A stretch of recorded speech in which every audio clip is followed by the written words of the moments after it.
How's it going, everybody? It is me, Shane, and I'm here to give you another She-Hulk episode review recap. Today's episode is episode 2, Superhuman Law. Before we get any further, please do not forget to go ahead and hit that like button, subscribe, hit the notification bell to get notified of more videos like this, and do leave a comment. I want to hear what all of you guys are saying, and I want to know your thoughts. Right? All right. Not used to having a microphone. Anyway, man, what a fun week has it been, right?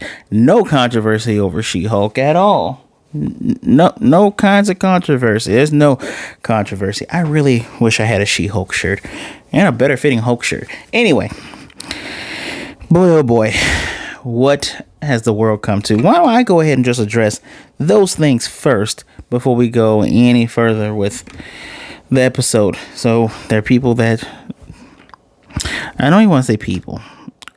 I would say men, or I would say males. I'm trying to figure out a way how to say this because it's just petty. Because there's a spear of males out there that don't like it when anything has a woman or a person of color or a black person or just anything in it because it feels like it's too woke. Why is Captain America now Sam Wilson? Why is he black? Why is there a woman Hulk? What is going on? How dare she say to Bruce Banner that she has been through much more than he has? One, that's part of her character, and you actually see that again in this episode. Jen is so far repressed in her own emotional state that it's coming out in microaggressions, and it's coming out in ways that are just unhealthy. For example, when she said those things to Bruce, I took that scene as going, she's saying, oh, she knows how to hold her anger because, she has to control it. When she's catcalled, she can't say the wrong thing because she's afraid of, being murdered or hurt or graped. Well, I'll say graped because I can't say the other word of being graped. She didn't say that, but it's implied. Amongst other things, or having the one guy at her job thinking that he knows her job better than her because he has a penis. And she's hulking out while she's saying this. Even Bruce goes, there you go. And she can't see it. She doesn't realize it. But it's there. And that's exactly how I took it. As a matter of fact, she was very much insensitive to Bruce. Because remember, Bruce Banner / the Hulk / Smart Hulk has not only, he doesn't have Betty. Oh, Liv Taylor, I hope you come back as Red She-Hulk. My God, please let Liv Taylor come back. One of the best things from Incredible Hulk. Anyway, Liv Taylor, he lost Betty. That weird relationship he had with Black Widow, she's dead now. He's lost Tony. He's lost Steve. That's 3 of the original OG6. On top of that, not only does he halfway remember the things he did as the Hulk, destroy towns, people's lives, tons of things that he regrets. As a matter of fact, he's lost a lot. Bruce Banner, the character, has actually lost a lot. It may not be said outright in the MCU, but he had an abusive father. That stuff from that crappy Hulk show with Ang Lee, stuff actually happened. He lost his mother. He lost a dad because his dad was very abusive, which makes me wonder what side of the family did Jen come from. I want to say she might come from his mother's side, possibly, but who knows, right? He's been through a lot. Even the Harlem incident was brought up. As a matter of fact, her dad, Jen's dad, even mentions, hey, at least you didn't destroy Harlem. And it feels like a lot of people come down on Bruce without, flatly saying it, just flat out saying it. And it's his own family. So, yeah, Bruce knows what she's saying is messed up. She, in some part of her brain, knew what she said was messed up. But that's part of the character, and I'm hoping the character grows from that. But a lot of people took offense to that. It's just the first 2 episodes, not indicative of the entire show. If you can't take yourself out of it, if you think that you are, if you see yourself in those guys that were catcalling her and bothering her, even though she obviously didn't want to be bothered, you should probably take a step back and look at yourself. Now I'm done with that stuff. Let's talk about the episode. I want to talk about these Easter eggs, y'all. So when Jen got let go from her job, which is actually straight out of the comics, but in the comics she got let go of her job because she was partying too much as She-Hulk. And here, she's let go because she is She-Hulk, because she saved a bunch of people, and the lawyers at GLK and H say, oh, well, it has to be a mistrial because the jurors are obviously going to be on her side because she saved their lives, right? And it's a messed up situation. She has been fired from rescue because she did the right thing. Even her former boss said, well, no, you were supposed to do the right thing. It's just, I got to let you go. You're too much of a liability. And she couldn't get any other jobs because no one wants that publicity. They don't want the sideshow. While Jen is online clicking like most of us do, I'm going to assume if Bruce Banner is a Gen Xer, I'm going to assume that Jen is an elder millennial. That's just what I'm going to guess here. But I will digress. It's because of some of her coping mechanisms. But funny enough, in these Easter eggs on this page, I don't care about none of the clicks at the top. One's about Norse gods. One's about the Avengers. One's about can you find Ant-Man? Like, where's Waldo? He's got a podcast and all this stuff. He's doing great. This show lets you know where it falls in the timeline of the MCU movies. Because on the side, we have the Iron Man 3s, like the Jordan 5s and stuff like that. He has his own shoe, which is funny. There is a thing in there about why a giant statue of a man is in the middle of the ocean. That is from Eternals, when they stopped the baby Celestial from killing everyone on the earth. That is straight out of Eternals. So Eternals did happen, no matter how much people don't like it or don't care for it or how boring you think it was. It's a good movie. It's not Shang-Chi good, but it's a good movie. But yeah, that happened. And there's one more headline. Man with metal claws fights in bar brawl. Wolverine is in the MCU. Flat out confirmed.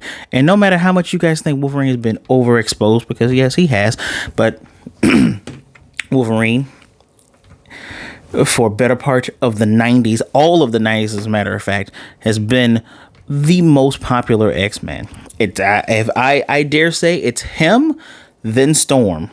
If I had to give you a third one, it shifts between Jean and Scott and maybe Magneto. I'm putting Magneto on the X-Men. Even though Rogue and Gambit have this huge following, I'm just talking about the 90s X-Men. Yes, Emma Frost, she has a large following too, but Wolverine is that flagship carrier. He is that dude. That's why everyone loves Hugh Jackman. No offense, Hugh Jackman, you've done a lot of great things. Les Miserables was really good. Anyway, all the stuff with Wolverine's big. Wolverine's been part of Fantastic Four. Of the new Fantastic Four, Wolverine has been an Avenger. Wolverine is one of the X-Men. He's been part of the Black Ops X-Force. Wolverine is a big deal. So for Kevin Feige to poop this right on in there, that's a good thing. Anywho, really good Easter eggs. There's so much stuff that's taken out of the comics for this. There in the Superhuman Law Division, there's a guy that has a wall full of comics. And those come into play in the comic books, like the Fantastic Four issues. Sometimes Jen has to go and look through some of these stuff, because whether it's a fourth wall breaking, which it is or not, when you have these characters with superpowers, comic books exist in every dimension. Why, even in Logan, there were comic books of the X-Men, and they used I think they used the Grant Morrison issues. Those covers look really familiar. I can't put my finger on them though, at least from memory. Anyway, they're going to be comic books about these superpowered individuals. That's just what it is. But I hope to see those come into play, because it looked like I saw a 90s issue of Iron Man, because I recognize that suit. And it looked like I saw a 90s issue of Black Panther. I really hope those do come into play. And this show is fun. It's so much fun.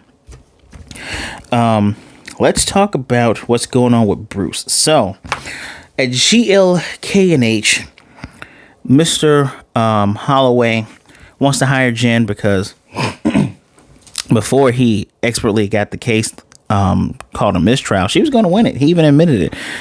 But at the same time, he wants to hire her for that Superhuman Law Division because more and more superpowered beings are popping up. They want the She-Hulk. They don't want the Jen. And it's okay. This will be a thing she has to fight through because it's a thing she went through in the comics. But it's okay. And she's talking to us. She's breaking the fourth wall and talking to us. She's saying, this is stupid. pardon me, they want me for this. And all these other fools in here, they didn't have to go through all this. There's probably people that are thinking the only reason she got this job is because of she's the She-Hulk. And as a matter of fact, before she was fired, that little tiny twerp punk guy said she got her powers because of nepotism. Dude, she had a car accident, but she didn't even feel like going through it, which is her right. I'm glad she didn't have to go through it, but that dude is such an ass. Kind of hope he becomes a casualty somewhere in the show. Anyway, she gets to have Nikki as her paralegal because dude does not care who she picked as her paralegal. And we get the appearance of her first love interest, Pug. Mr. Pugsley. I cannot remember his full name. I forgot to look it up so I can write it all down. As a matter of fact, guys, we might as well do this. Actually, that's what we have phones for. We might as well just do this live, right? The one thing I can tell you is that Pug actually comes out of not just She-Hulk, but he's in the Spider-Man universe. His name is Augustus Pugliese, aka Pug. He's the first person to greet She-Hulk, Jen, and Nikki. Gave them a gift basket. He's a really nice guy. He's part of that same division. As a matter of fact, he even gave them a map with the best bathroom to poop in. Always need one of those. Somebody that worked at a hospital, you need to know where the best bathroom for your silent business is. But yeah, I like that we're getting more of these I don't want to call them side characters, but they're side characters showing up in these shows. They did a great job with Foggy in the Daredevil series. I look forward to Foggy again leading the charge on those background characters that are being shown to be great within She-Hulk as well. But funny enough, again, Pugsley, New York. She-Hulk was originally based in New York, but they pulled, for the MCU, she's pulled out of New York and she's in LA. I think that might be a good call because there were a lot of East Coast stuff going on there, and who knows? Hawkeye was brought up in this episode.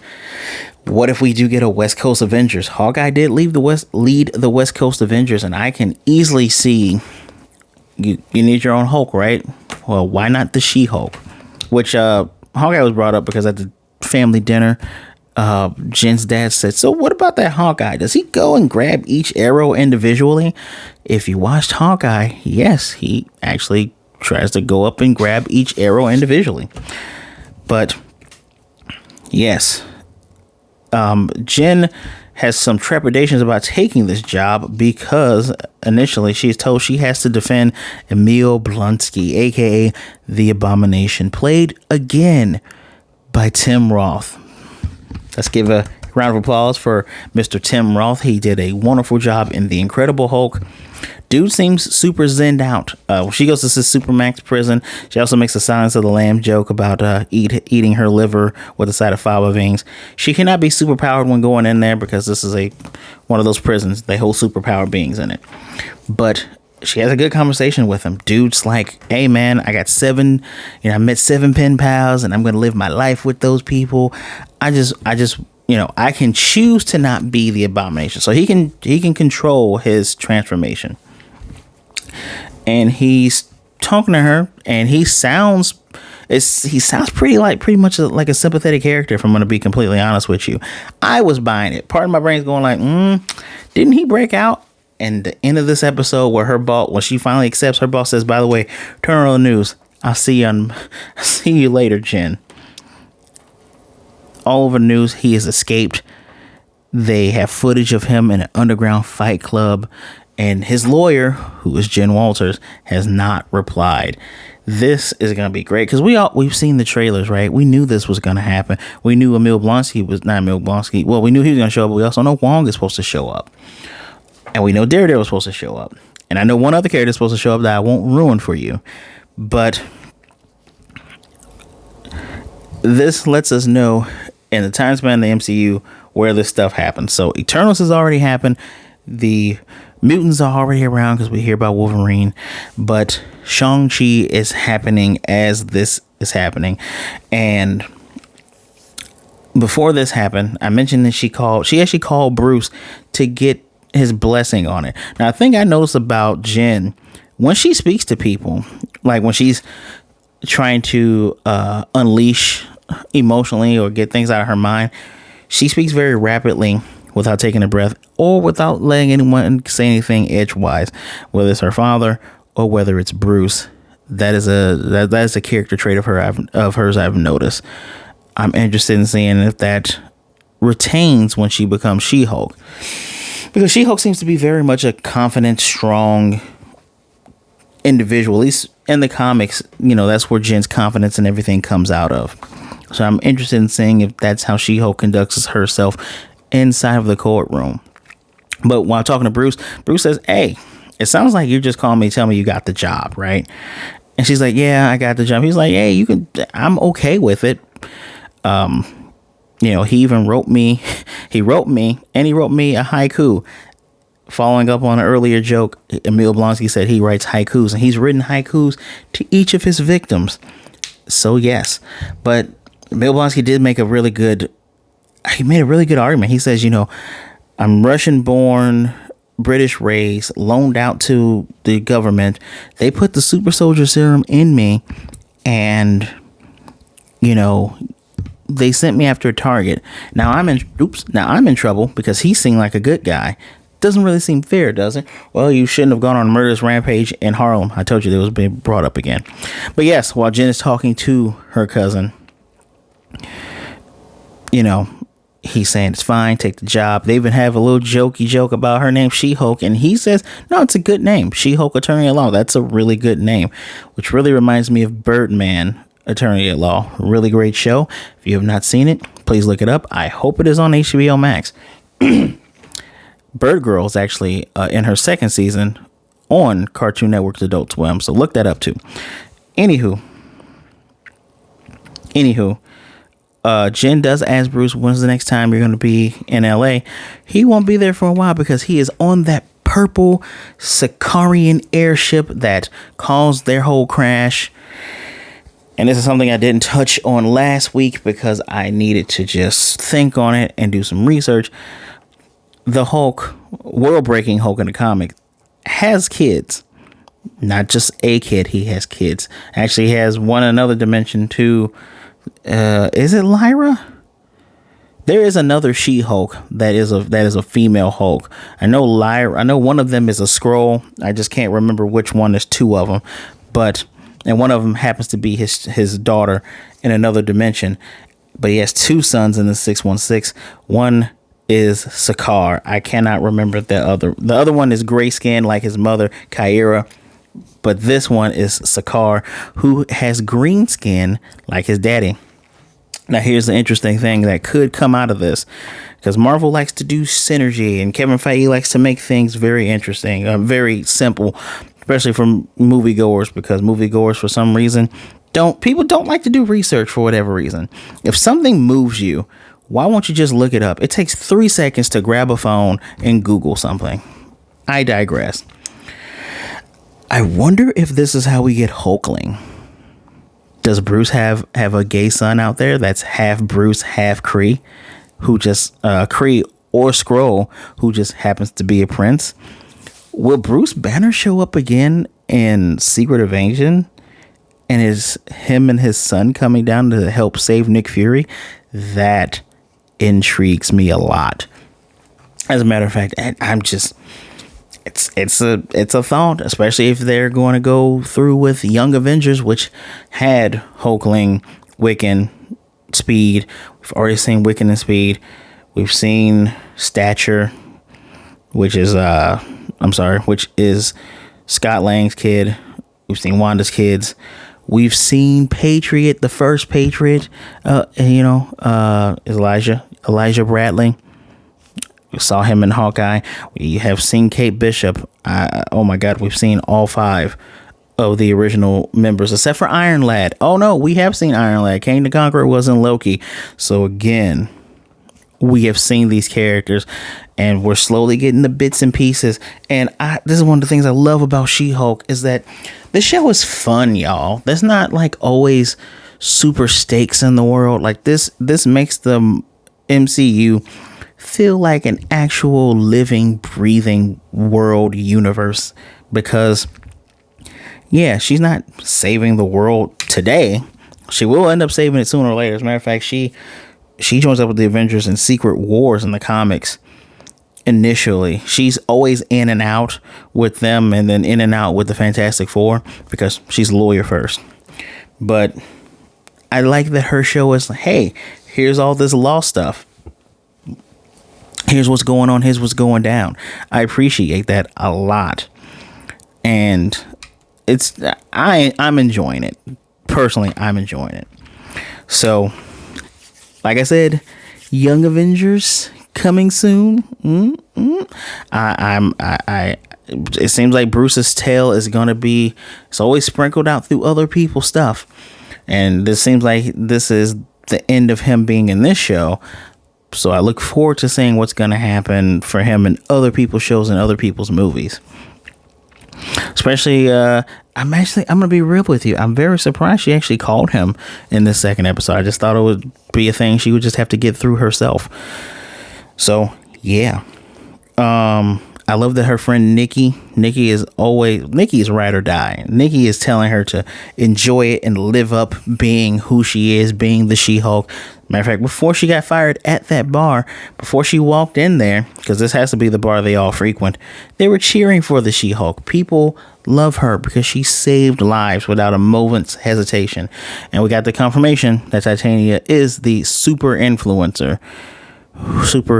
influencer. So she doesn't look like what she does in the comics. Her look is very retro, but does look kind of terrible, doesn't she? I'm looking forward to seeing what else happens to her, because eventually they become frenemies in the comics later down the line, like I said last review. But who knows? We'll see what they have in store for her. What else do I want to speak about? Because I have everything written down here already. I think I've hit all those beats. Let's talk about the after credit scene where she holds up the car for her dumb cousin who, you're a manager at Best Buy. No offense to anybody that's a manager at Best Buy, but dude seems like he's downplaying Jen being a lawyer or getting her law degree. Evans goes, oh yeah, you got fired. Her dad's like, we weren't supposed to talk about it. Why would we talk about that? And she helps her father set up the massive TV. She says, don't mess with those wires. I could have did that myself. Could you? You nacho eating freak? Not nacho. Dorito. Same thing. Dorito eating freak. There's Dorito nachos. I'm thinking of other stuff. Anyway, last thing she does is help bring in, I think it's 6 jugs of water at one time. She has 4 underneath her arms and like 1 or 2 here. Just the animation for She-Hulk looks way better than it was first shown. So good job for Marvel for doing that.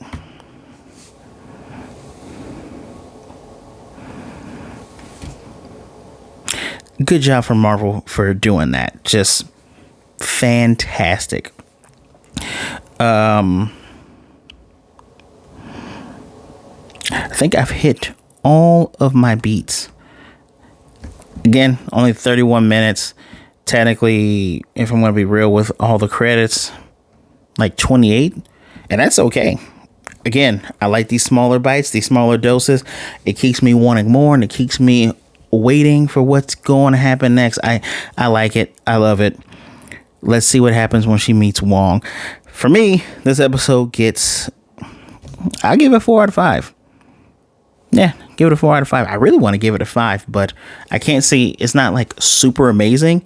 It's enjoyable. It's definitely above average. Has the cameos. Has the great Easter eggs. Is setting up stuff so far in the future that I can't wait. This is going to be like an Age of Ultron thing where people go back and be like, wait a minute, that happened in Age of Ultron. Oh crap, that Age of Ultron is actually really important. Yes, it actually was important. So people are going to look back on She-Hulk and go, oh crap, that's super important. And it will be. I can't wait. 4 out of 5 from me. Let me know what you thought of the episode in the comment section down below. Please, as always, hit that like button. We're trying to show people what a great video this is. It helps. I like engagement. Engagement is great. You should always engage with content creators. As always, don't forget to subscribe and hit the notification bell to get notified of more videos just like this. And don't forget, you can share, because sharing is indeed caring. As always, thank you for taking some time out to listen to me talk about some of these crazy comic book kooky things. Be good, be blessed, wash your hands, wear a mask, be safe out there, everybody. Just take care of yourself. Be good to yourself, be good to others. Either way it goes, please don't be a jerk. And I will most definitely see you guys next time.